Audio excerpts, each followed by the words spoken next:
ধ্বনি করলো কৃষ্ণ, তো রাধা রানী অভিসারের হাতে সামগ্রী নিয়ে তো উনি আসছেন আস্তে আস্তে। তো রাধে রাধে এই জায়গাতে পাটা মানে রাত্রে আসছো তো এই জায়গায় স্লিপ করে গেল। স্লিপ করাতে পেছনে ঘুরে দেখে যে একটা তেঁতুল পেকেছিল, সেই তেঁতুলে পা লেগেছে, যেন স্লিপ করে গেছে। তো সেদিন থেকে বললো আজ থেকে বৃন্দাবনে তেঁতুল আর পাকবে না। তেঁতুল হবে, গাছও হবে, কিন্তু পরে শুকিয়ে যাবে, কিন্তু পাকবে না। এই আর এক সময়ে কৃষ্ণ এইখানে এসে রাধারানীকে চিন্তা করতে যমুনার দিকে দেখছে।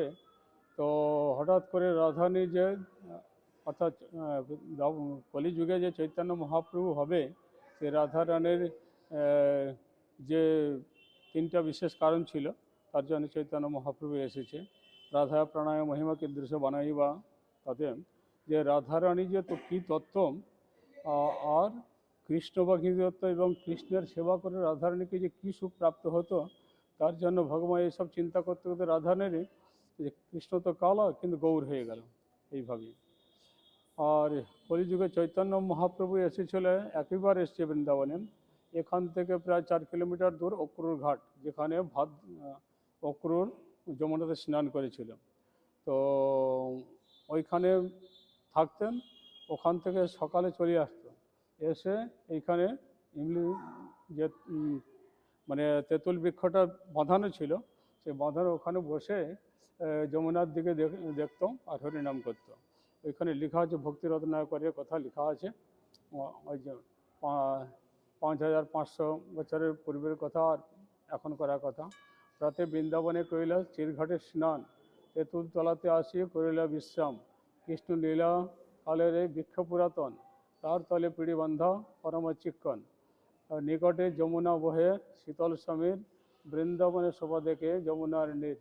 তেঁতুল তলে বসি করেন নাম সংকীর্তন, মধ্যাহ্নে করি আসি করেন অক্রুরে ভোজন। এইখান থেকে দুপুরে মধ্যাহ্নের সময় চলে গেলে ওখানে ওখানে গিয়ে ভোজন করলো। সঙ্গে এসেছিল বলভদ্র ভট্টাচার্য এবং তার একজন সঙ্গী, তারপরে একজন ব্রাহ্মণ, এইভাবেই। তারপরে এইখানে একটা চিত্র বানানো আছে। এই দেয়ালের ওপারটা একটা এমপির, মধ্যপ্রদেশের একজন টিকমগড়ের একজনের মালিকের ছিল। তো তেঁতুল গাছটা একটু ঝুলে গিয়েছিল ওই দিকে। তো যখন বললো যে এটাকে ডালটাকে কেটে দাও, যখন সেবকগুলা কাটে রক্ত বেরিয়েছে। ওখানে একটা এরকম দেওয়া আছে।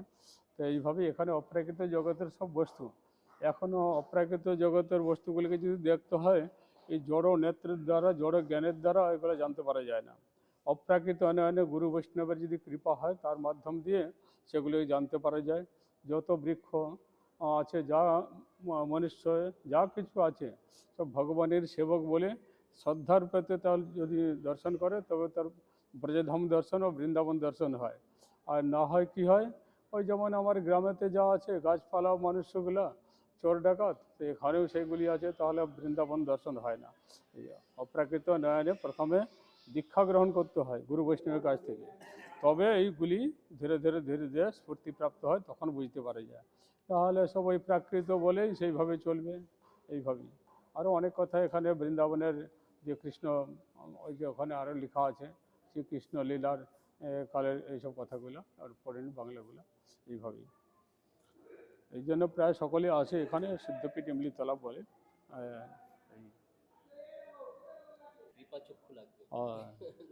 দিব্য চক্ষুটা কি সেটা? আরেকটা চোখ বেরোইবে? হ্যাঁ, সেটা কার কৃপা?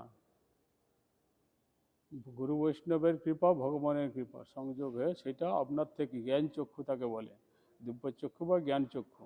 এগুলো শুনতে শুনতে শুনতে শুনতে তখন একটা হয়ে যায় যে প্রাকৃত জগৎটা, এগুলা সব ভগবানের জগৎ, কিন্তু এখানে আমাদের প্রাকৃত বুদ্ধি।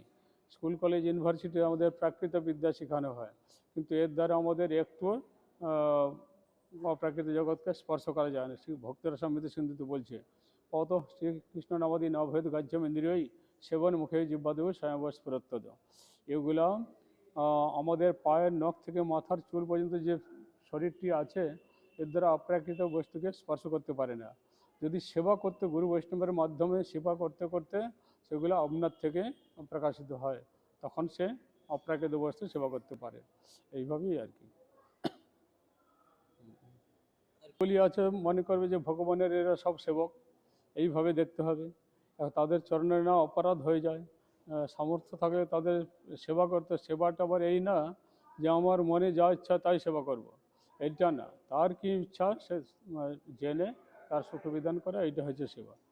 তাও আবার স্মার্থ কি বৈষ্ণব, দুই রকমের পদ্ধতি।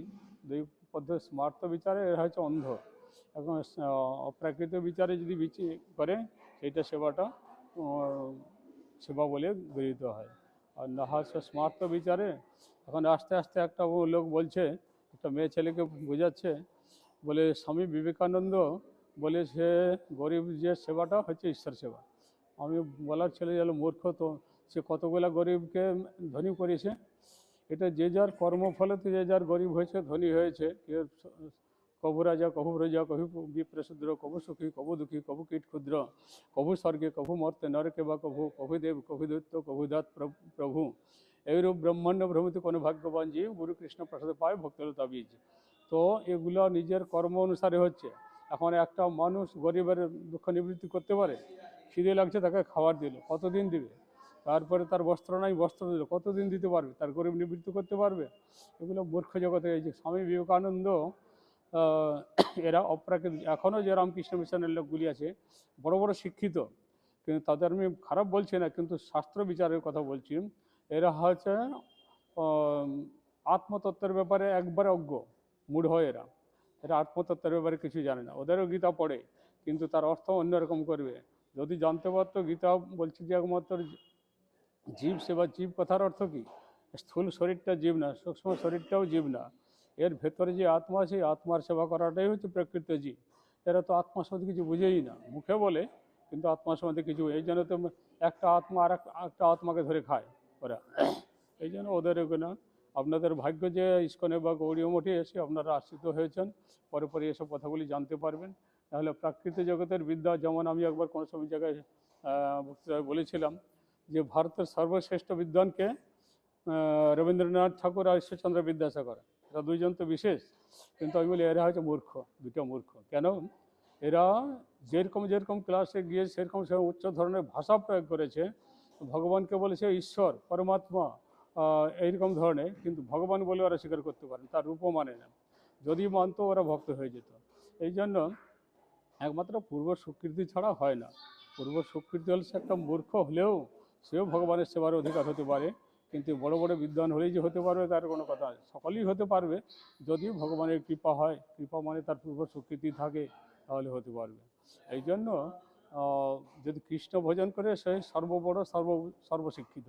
কৃষ্ণ ভজন না করে কত কসরত এক্সারসাইজ করলে উদ্ধারে জগতের কোনো মঙ্গল হবে না। আর অন্যের তো মঙ্গল দূরের কথা, নিজেরও মঙ্গল হবে না। এইভাবেই আর কি। এই জন্য আত্মতত্ত্বের বিচার নিয়ে সবসময় গ্রন্থ পড়বেন, হরিকথা শুনবেন। তো আমাদের এই যে হরিনাম, হরিনাম হয় না। ভক্তিময় ঠাকুর বলছে সবাই সদাই না অপরাধ কভু না আভাস, এসব জানিবে ভাই কৃষ্ণ ভক্তির বাদ। এগুলো কৃষ্ণ ভক্তি হয় না। এই জন্য সেবা নাম দুটাই দরকার।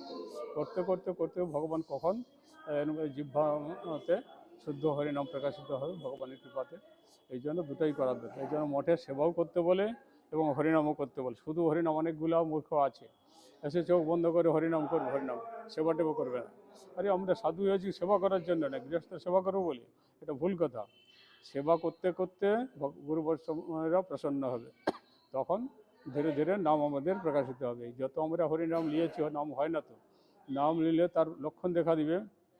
ভক্তের সম্বন্ধে শুনতে বলছে খান্তির অভ্যর্থ কালা বিরক্তি মান শূন্যতা আশাবন্ধ সমুৎকণ্ঠ আবকার সদারুচি।